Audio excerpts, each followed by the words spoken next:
మంజురావు గారు, చైనా ఈ September 3న victory period నిర్వహిస్తోంది. అసలు ఈ విక్టరీ పీరియడ్ అంటే ఏంటి, ఎందుకు చైనా ఈ విక్టరీ పీరియడ్ని నిర్వహిస్తోంది అనేది ఒక ప్రశ్న అయితే, మోదీ ఈ విక్టరీ పీరియడ్కి అటెండ్ కావడం లేదు. 40 దేశాల అధినేతలు మాత్రం అటెండ్ అవుతున్న పరిస్థితి. ఏమంటారు? ఎస్ అండి, ఇప్పుడు షాంఘై కోఆపరేషన్ ఆర్గనైజేషను ఈ ఆగస్టు 31 సెప్టెంబర్ 1న జరుగుతుంటే దానికి మధ్యలో ఒక్కరోజు గ్యాప్ ఇచ్చి, అంటే 2 రోజులు గ్యాప్ ఇచ్చి 3వ తారీఖున బీజింగ్లో విక్టరీ పీరియడ్ అనేది ఒకటి చేస్తుంది చైనా. ఇది విచిత్రం ఏంటంటే, ఈ విక్టరీ పీరియడ్ అనేది చైనా యొక్క పవర్ ప్రొజెక్షన్ అంటారన్నమాట. ఈ పవర్ ప్రొజెక్షన్ అంటే నాకు ఎంత పవర్ ఉందో ప్రపంచానికి చూపించడానికి విక్టరీ పీరియడ్ పెట్టింది. ఈ టియాంజిన్ అనేది బీజింగ్కి నార్త్ సైడ్లో కొన్ని 100 కిలోమీటర్లు ఉంటుందన్నమాట. ఆ 100 కిలోమీటర్లు ఉన్న అక్కడ దేశాధినేతల్ని వెంటనే మీరు ఈ మీటింగ్ అయిన తర్వాత వెళ్ళకండి, విక్టరీ పీరియడ్లో బీజింగ్లో పాల్గొనండి అని చెప్పింది. దీనికి పుతిన్ గారు ఉంటున్నారు, తర్వాత ఉత్తర కొరియా అధ్యక్షుడు కిమ్ జాంగ్ ఉన్ వస్తున్నాడు కొత్తగా, తర్వాత వియత్నాం నుండి, తర్వాత ఇండోనేషియా మినహిస్తే అన్ని దేశాలు, కంబోడియా, లావోస్, థాయిలాండ్ నుంచి, అటు మంగోలియా నుంచి, ఇటు సెంట్రల్ ఏషియన్, పాకిస్తాన్ ప్రధాని, ఆఫ్రికన్ కంట్రీస్ మొత్తం 37 నుండి 40 దేశాధినేతలు విక్టరీ పీరియడ్లో పాల్గొంటున్నారు. ప్రపంచానికి చూపించబోతుంది ఏంటంటే చైనా ఎందుకు చేస్తుంది విక్టరీ పీరియడ్ అంటే ఏంటంటే, 80వ యానివర్సరీ. ఈ 2వ ప్రపంచ యుద్ధంలో చైనా జపాన్ని ఓడించి 80 సంవత్సరాలు అవుతుంది. దానికి పురస్కరించుకొని ప్రతి సంవత్సరం విక్టరీ పీరియడ్ చేస్తుంది. ఇది 80వ సంవత్సరం. యాక్చువల్గా 2వ ప్రపంచ యుద్ధంలో జపాన్ ఓడించింది మేమే. దీన్ని ఓడించడం వల్ల దానికి అవమానం, ఎందుకంటే మా చైనా చాలా దారుణం చేసింది అది 1905 నుంచి, కాబట్టి మేము ఇచ్చాం. 2వ ప్రపంచ యుద్ధం గెలిచింది చైనా వల్ల, చాలా కీలక పాత్ర పోషించిందని చైనా చెప్పుకుంటుంది. ఇదేంటంటే వెస్ట్రన్ కంట్రీస్కి ఎగినెస్ట్ గుర్తుపెట్టుకోవాలి. ఇది anti America, anti western, anti జపాన్కి జరుగుతున్న విక్టరీ పీరియడు. ఈ పీరియడ్లో చైనా తన డాంగ్ఫెంగ్ 17 డాంగ్ఫెంగ్ మిసైల్ని, హైపర్సోనిక్ మిసైల్ని, ఎయిర్క్రాఫ్ట్ అన్నిటిని ప్రదర్శించబోతుందండి. China PLA, People's Liberation Army, People Liberation Air Force, PLAA, తర్వాత పీపుల్ లిబరేషన్ నేవీకి సంబంధించిన అన్ని సాయుధ శకటాలు అక్కడ పెట్టబోతుంది. ప్రపంచానికి నేను ఎంత గ్రోత్ అయ్యానో చూపించబోతుంది, ఆర్థికంగా కూడా చూపిస్తుంది అనమాట.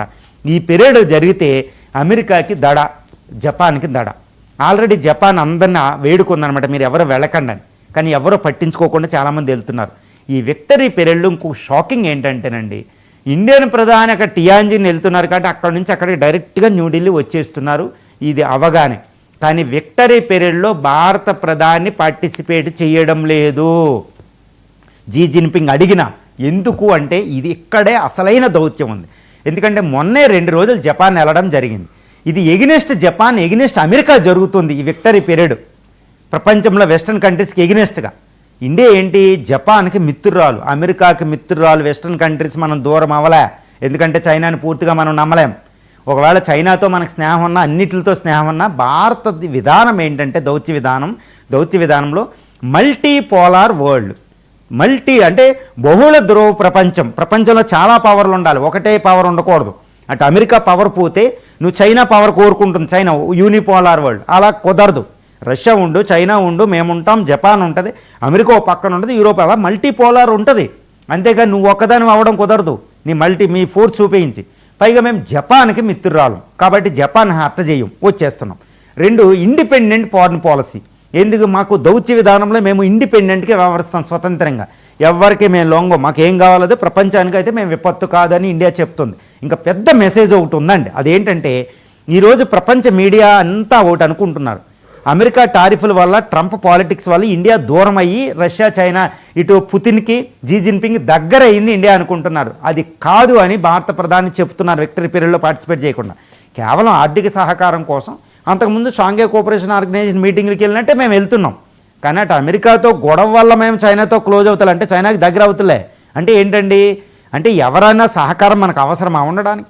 అటు అమెరికా లేకపోతే చైనా కావాలా, చైనా లేకపోతే అమెరికా కావాలా?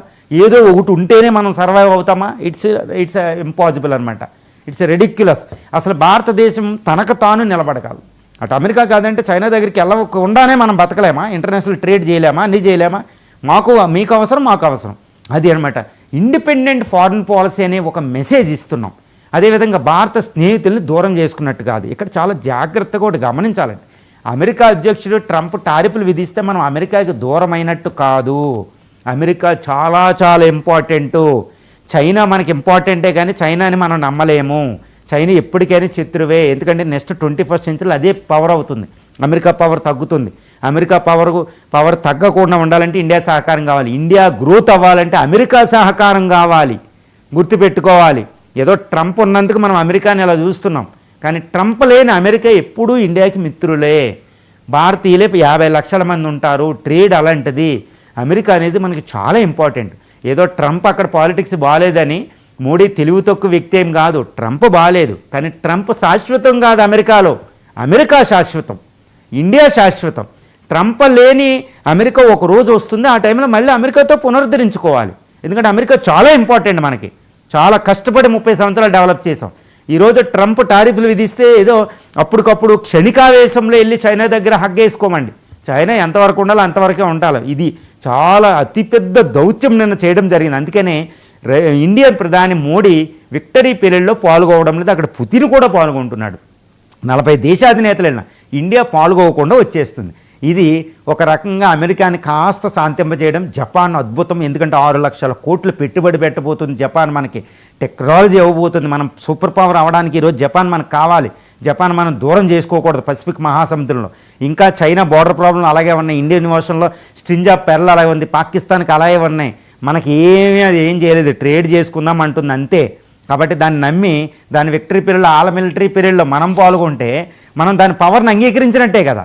చైనా ఆధిపత్యాన్ని మనం అంగీకరించమని చెప్పడం. బోర్డర్ రోడ్ ఇనిషియేటివ్ మనం యాక్సెప్ట్ చేయలేదు. పాకిస్తాన్ సపోర్ట్ అది ఇవ్వడాన్ని యాక్సెప్ట్ చేయలేదు.